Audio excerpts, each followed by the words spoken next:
अभी जब अखिलेश जी का भाषण चल रहा था तो बघेल जी ने मुझे चुटकुला सुनाया। आपके स्टेट के आपके चीफ मिनिस्टर के बारे में चुटकुला है, मैं सुना देता हूं। आपको सुनना है?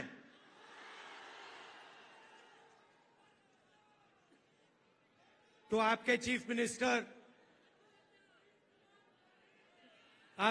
मिनिस्टर गवर्नर के यहां स्वेरिंग इन के लिए गए। बड़ा धूमधाम था। वहां पे बीजेपी के नेता बैठे थे, गवर्नर साहब बैठे थे, सब एमएलए बैठे थे। स्वेरिंग इन होती है, शपथ लेते हैं चीफ मिनिस्टर का। उनके मंत्री, 2-3 मंत्री भी शपथ लेते हैं। खूब तालियां बजती हैं और फिर नीतीश जी निकल जाते हैं, वापस सीएम हाउस की ओर चल जाते हैं। गाड़ी में पता लगता है कि वो अपना शॉल गवर्नर के घर में छोड़ आए। तो ड्राइवर से कहते हैं, भैया चलो, वापस चलो, शॉल उठाना है। तो ड्राइवर गाड़ी घुमाता है, गवर्नर के घर आता है। नीतीश जी निकलते हैं, गवर्नर के पास जाते हैं, दरवाजा खोलते हैं। गवर्नर कहते हैं, भाई इतनी जल्दी वापस आ गए? तो ये हालत है बिहार की। थोड़ा सा दबाव पड़ता है और यू टर्न ले लेते हैं।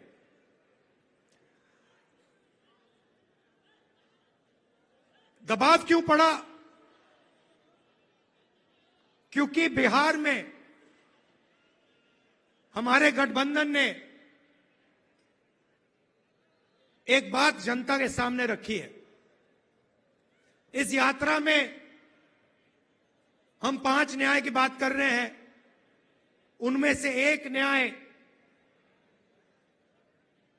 उसको आप सामाजिक न्याय कह दीजिए, उसको आप हिस्सेदारी कह दीजिए, उसको आप भागीदारी कह दीजिए, उसके बारे में हम काम कर रहे हैं। मैंने पहले भाषणों में कहा है कि इस देश में अलग अलग वर्ग के लोग हैं। पिछड़ी जात के लोग हैं, दलित हैं, आदिवासी हैं, माइनॉरिटी हैं, जनरल कास्ट के लोग हैं। हर समाज में कमजोर लोग हैं। ओबीसी समाज देश का सबसे बड़ा समाज है। मगर अगर मैं आज आपसे पूछूं कि इस देश में ओबीसी समाज की आबादी कितनी है, आप इस सवाल का जवाब नहीं दे सकते। दे सकते हैं? कोई नहीं जानता। और मैं सिर्फ एक बात आपके सामने रखना चाहता हूं। आप देश के किसी भी सेक्टर को देख लो, सरकार की बात करनी है तो मैंने पिछले भाषणों में कहा, जो देश की सरकार को चलाते हैं 90 अफसर हैं, आईएएस के अफसर हैं। 90 में से 3 ओबीसी वर्ग से आते हैं। और अगर 90 अफसर पूरे के पूरे बजट के बारे में निर्णय लेते हैं